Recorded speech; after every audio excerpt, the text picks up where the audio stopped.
Hello students, good evening everyone. कैसे हो बेटा आप सब? आई होप आप सब बिल्कुल अच्छे से स्टडीज कर रहे होगे।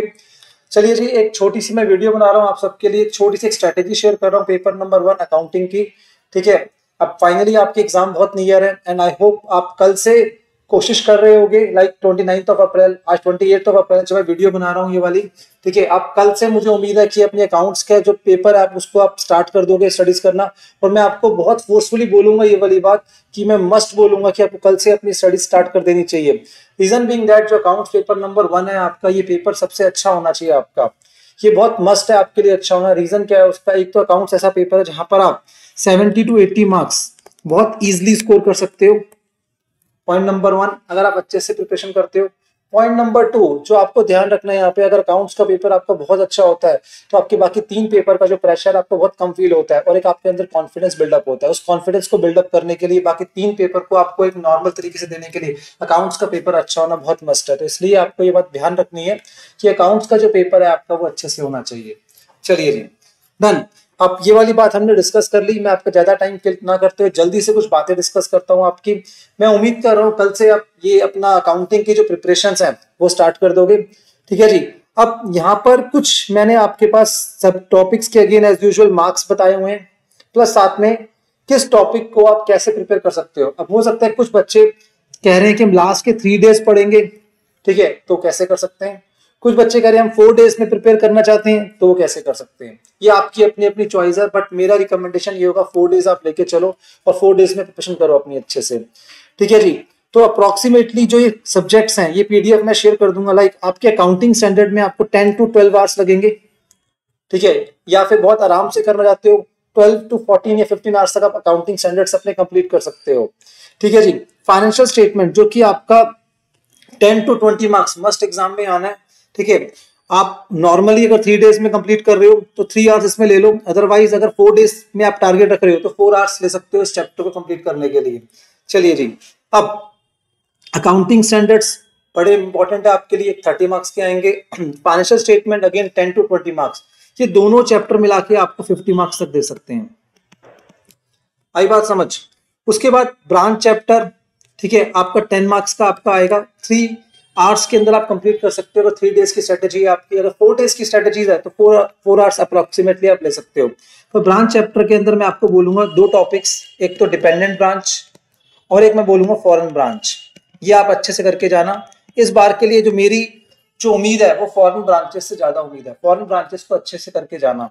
नंबर 2, चलिए जी हम आगे बढ़ते हैं। सिंगल एंट्री, मुझे क्यों लगता है कि सिंगल एंट्री को बहुत टाइम से ये इग्नोर कर रहे हैं, वो ठीक से इसके ऊपर क्वेश्चन दे नहीं रहे।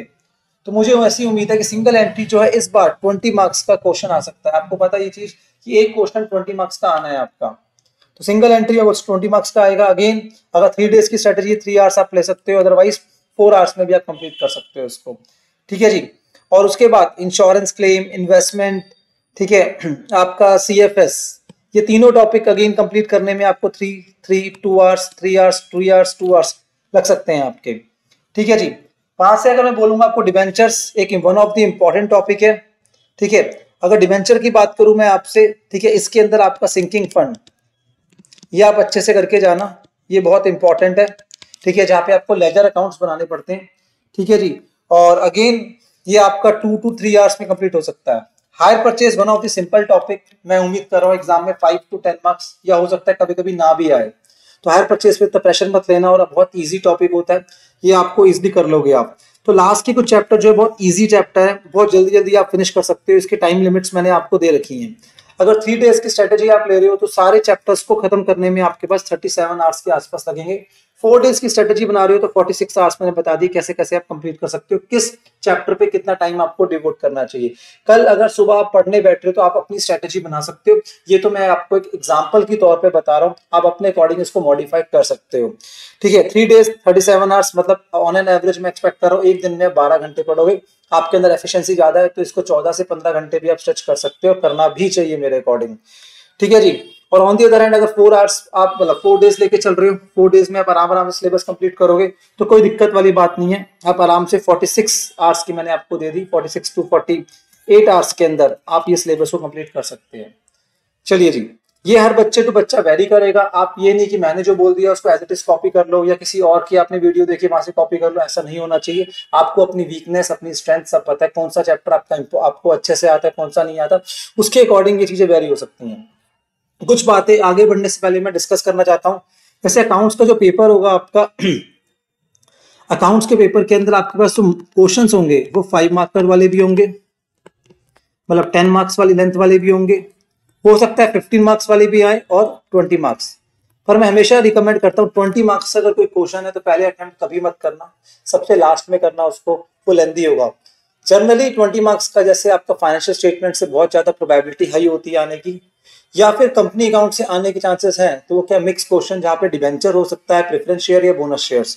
तो यहाँ पे 20 मार्क्स में अगर बात करूंगा मैं, तो मेरे अकॉर्डिंग या तो फाइनेंशियल स्टेटमेंट्स या तो मिक्स क्वेश्चन आपका आ सकता है। अगर बात करेंगे किसी कंपनी अकाउंट्स की, अगर मैं बात करूं आपसे किसकी फाइनेंशियल अकाउंटिंग की, तो क्यों मुझे ना इस बार लगता है कि सिंगल एंट्री को ये कवर कर सकते हैं। आपकी सिंगल एंट्री एक बार देख के जाना 20 मार्क्स के लिए आ सकती है यहाँ पर, ठीक है जी। बट फिर मैं बोलूंगा स्टार्टिंग विद हो सके तो 5 मार्क्स वाला क्वेश्चन पहले स्टार्ट करना। अगर एएस के ऊपर बहुत कॉन्फिडेंट हो तो एएस को करना, ठीक है जी। और 10 मार्क्स वाले क्वेश्चन फिर आप करना लास्ट में 15 और 20। आपका जो पहला घंटा होगा, फर्स्ट आवर जो होगा एग्जाम के अंदर, बहुत इंपॉर्टेंट होगा, ठीक है। उसके अंदर 30 टू 35 मार्क्स अगर आप कवर अप कर पाते हो तो बहुत अच्छी बात है।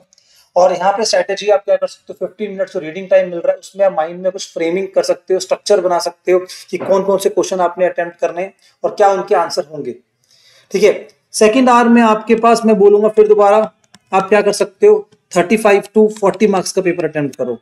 लास्ट जो आपका आवर है थर्ड आवर, उसके अंदर आप अपना अगेन बाकी 20-25 मार्क्स का जो बचा हुआ पेपर है वो अटेम्प्ट करो, ठीक है जी। ये आप स्ट्रेटेजी होनी चाहिए। फर्स्ट आवर आपका नॉर्मल जाना चाहिए, उसमें कोशिश ये रहे जितना करो एकदम ठीक करो, वहां से कॉन्फिडेंस बिल्डअप होगा। ये फर्स्ट आवर जो होगा ना आपकी लाइफ का गेम चेंजर होगा, आप ध्यान रखना एग्जाम के अंदर।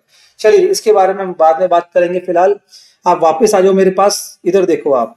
अब हमारा टारगेट जो है 80 प्लस है अकाउंट्स के अंदर, बड़े आराम से आप स्कोर कर सकते हो।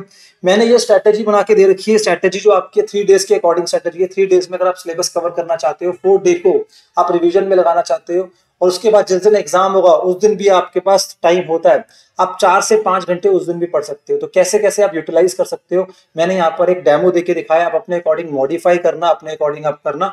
ये सिर्फ एक सैंपल है आपके लिए, दिखाने के लिए कैसे आप कर सकते हो। जैसे कि हमेशा मैं एक बिलीव करता हूँ कि आप एक चीज बार बार करते हो तो मोनोटोनस हो जाता है, आपको चेंज लाना चाहिए बार बार बीच बीच में। अगर 12 या 13 घंटे स्टडी कर रहे हो आप, तो टारगेट लेके चलो, बीच बीच में आप चेंज करो, ठीक है। हर चैप्टर को एक टाइम बाउंड करो कि कितने टाइम पीरियड में चैप्टर को मैंने कंप्लीट करना है। अगर आप टाइम बाउंड नहीं करोगे तो लास्ट में हमेशा यही बोलोगे आप कि आप उसे सिलेबस कंप्लीट नहीं हुआ। चलिए जी, आप जैसे starting with first day, day 1 में हमेशा मानते हैं रिलैक्सिंग होना चाहिए, आराम आराम से होना चाहिए, ज्यादा प्रेशर मत लो।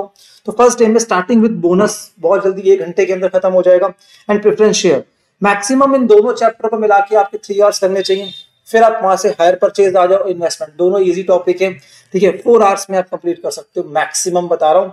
और फर्स्ट डे लास्ट में जब पहुंचोगे, फर्स्ट डे के लास्ट में आप एएस का इंट्रोडक्शन जरूर करके जाना। उस क्वेश्चन नंबर 6 10 मार्क्स तक कवर अप करेगा, ये मेरी एश्योरेंस है आपसे, ठीक है। इस चीज को आप इग्नोर करके मत जाना आप बेटा, मैं पहले बोल रहा हूं आपको, ठीक है जी। और उसके बाद AS1 कर सकते हो। AS1 उतना इंपॉर्टेंट नहीं है, नॉट सो इंपॉर्टेंट, ठीक है, बट फिर भी आ सकता है एग्जाम में, बट आप कर लेना अच्छे से। AS1 थियोरेटिकल बेस है, तो यहाँ पर आपको देखना है कि कैसे आपको आंसरिंग करनी है उसकी, ठीक है। ये भी आपका 4 घंटे के आसपास कंज्यूम कर सकता है आराम से।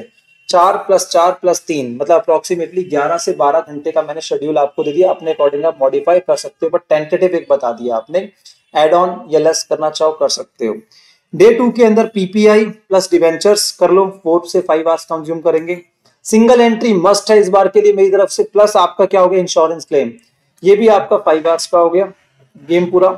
और उसके बाद AS2 एंड AS10 ये इंपॉर्टेंट है बहुत ज्यादा एग्जाम पॉइंट ऑफ व्यू से, मेरी तरफ से क्वेश्चन नंबर 1 के अंदर ये आएंगे ही आएंगे, AS2 AS10, ठीक है। डे 3 फिर दोबारा 2 चैप्टर हो गए आपके, किसके, दैट इज आपके कंपनी अकाउंट्स के, cash flow statement, financial statement. Sir ये मुझे लगता है 20 टू 30 मार्क्स आपको देखे जाएंगे दोनों एग्जाम के अंदर, ठीक है। यहाँ से डिपार्टमेंट एंड ब्रांच को साथ साथ करना, दोनों लगभग सेम टॉपिक है, और आपको CA इंस्टीट्यूट के मॉड्यूल में भी साथ साथ दे रखें। एंड उसके बाद साथ में जब ब्रांच खत्म करोगे तो आप आ जाना वापस किसमें, AS11 में। ठीक है जी, AS11 AS12 2 से 3 घंटे रहेगा। तो यहाँ का डे 3 का शेड्यूल थोड़ा हेक्टिक दे रखा है मैंने, 5 से 6 घंटे, 5 घंटे और आपको 2 से 3, ये 14 से 15 घंटे हैं। तो मैं उम्मीद करता हूँ डे 3 आते आते आप इतने सीरियस हो जाओगे कि 14-15 घंटे की आप स्टडीज कर पाओगे यहाँ पर आप। अब बचा डे 4। डे 4 में अगर आपका जो डे 3 तक का टारगेट अचीव नहीं हुआ, पहले इसको कंप्लीट करना, ठीक है। और साथ में आप क्या करना, फुल रिवीजन करना किसकी, फाइनेंशियल अकाउंटिंग की, पूरी रिवीजन कर डालो अच्छे से आप फाइनेंशियल अकाउंटिंग की डे 4 के अंदर।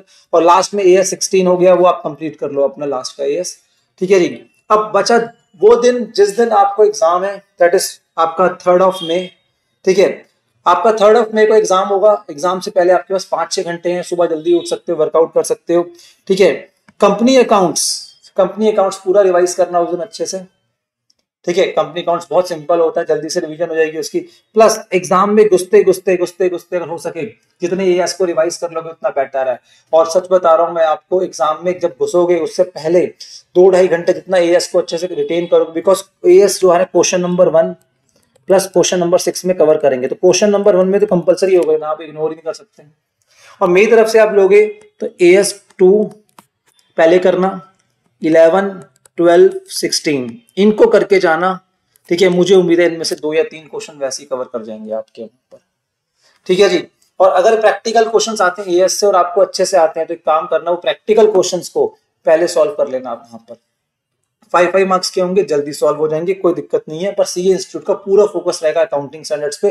Gradually over the period of time CA institute ज्यादा फोकस कर रहा है आपके AS पे। अगर आप चाहते हो हाई मार्क्स स्कोर करना अकाउंट्स के अंदर, तो आपके लिए मस्ट है AS को अच्छे से अटेम्प्ट करना वहां पे, वरना हाई मार्क्स आपके नहीं आ पाएंगे, पहले बता रहा हूँ ये चीज, मेरी बात को ध्यान देना। तो ये मैंने एक टेंटेटिव शेड्यूल बनाया, उसके अकॉर्डिंग आप इसको लाइक अपना चेंज कर सकते हो। फिर भी मैं एक चीज आपसे और शेयर करना चाहता हूँ, लाइक अगर मैं आपकी जगह होता और आप स्टडीज कर रहा होता, ठीक है, तो मैं अपने डे को कैसे डिवाइड करता, अपने डे को यहाँ पर इस पॉइंट ऑफ टाइम पे 3 पार्ट में डिवाइड कर देता, ठीक है। पार्ट नंबर 1, मैं तो अर्ली मॉर्निंग उठने वाला पर्सन हूँ, ठीक है। मैं 6 o'clock बैठा, 6 से लेकर मैंने से फॉर एग्जाम्पल 10 o'clock तक, 6 to 10 मैंने फाइनेंशियल अकाउंटिंग पूरी कंप्लीट कर ली, से फॉर एग्जाम्पल दे रहा हूँ मैं, वहां पे 2 टॉपिक कंप्लीट कर लिए। फिर मैंने अपना ब्रेक लिया 1 घंटे का, ठीक है, मतलब 10 से 11 अपना ब्रेक लिया, ठीक है। थोड़ा सा ब्रेकफास्ट करा अपना, उसके बाद अपना जो भी बात वाला लेना है आपको, जो भी आपको करना है, ठीक है। 11, 11:30 फिर दोबारा बैठ जाओ, 11 से 2 बजे तक, 2-2:30 बजे तक फिर एक अपना क्या करो, एक 1 शॉट दो आप, एक फिर दोबारा उसमें AS करने AS कर लो, कंपनी अकाउंट्स करना है कंपनी अकाउंट्स कर लो, इस तरीके से वर्कआउट कर लो। फिर उसके बाद अपना लंच लो अच्छे से, थोड़ी देर रेस्ट करो आप। मोबाइल फोन को say no to use mobile phone, मतलब मोबाइल फोन 0 कर देना आप एकदम, हो सके तो उसको आपके रूम में भी नहीं होना चाहिए, सबसे बड़ी डिस्ट्रैक्शन का सोर्स है बेटा आपकी वो, ठीक है। आने वाले 4 दिन तक की एक रिक्वेस्ट है मेरी आपसे, मोबाइल फोन को 0 कर दो एकदम, ठीक है जी। उसके बाद डन, आप लास्ट में आ गए, ठीक है। लास्ट में अपना फिर 3 से 4 घंटे, आप 4-5 बजे बैठो, आप अपना 4-5-6 घंटे का शेड्यूल दो एकदम, 4 से लेके 9-10 बजे तक अपना पढ़ाई करो। आप डिनर कर रहे हो तब भी स्टडीज करो आप, ठीक है। अब वो टाइम आ गया जहां पे जितना आप अपना इनपुट दोगे उससे ज्यादा आपको आउटपुट मिलेगा। आप ध्यान रखना, जितनी ज्यादा रिवीजन करके जाओगे उतना आपका कॉन्फिडेंस बिल्डअप होगा। बट पैनिक नहीं होना, कूल मेंटेन करना एकदम, ठीक है। बाकी आप खुद समझदार हो, इतने बड़े लेवल पे आप पहुंच चुके हो, यहाँ तक अगर आप पहुंचे हो तो आपने इतने सारे अपने एग्जाम्स पास करे लाइफ के अंदर, आपको पता है एग्जाम्स को कैसे टैकल करना है, प्रेशर को। बस आपके माइंड में आपका कुछ पैनिक नहीं होना चाहिए, प्रेशर आपको टैकल करना आना चाहिए, ये मेरा टारगेट था आपसे। चलिए जी, बहुत लंबी वीडियो हो गई आपके लिए, बट मैंने आपको टेंटेटिव कुछ बातें बताई, ठीक है। कुछ और चीजें अगर बतानी होगी तो एग्जाम से पहले आकर मैं जरूर बताऊंगा आपको, और मेरी पूरी कोशिश रहेगी आपके लिए AS की वीडियोस बनाना, ठीक है। मैं AS की शॉर्ट वीडियोस बना के आपको प्रोवाइड करता रहूंगा कल से, ताकि आप AS को रिवाइज करते रहो। चलिए जी, मिलते हैं हम नेक्स्ट क्लास में। थैंक यू वेरी मच बेटा, सॉरी नेक्स्ट वीडियो में।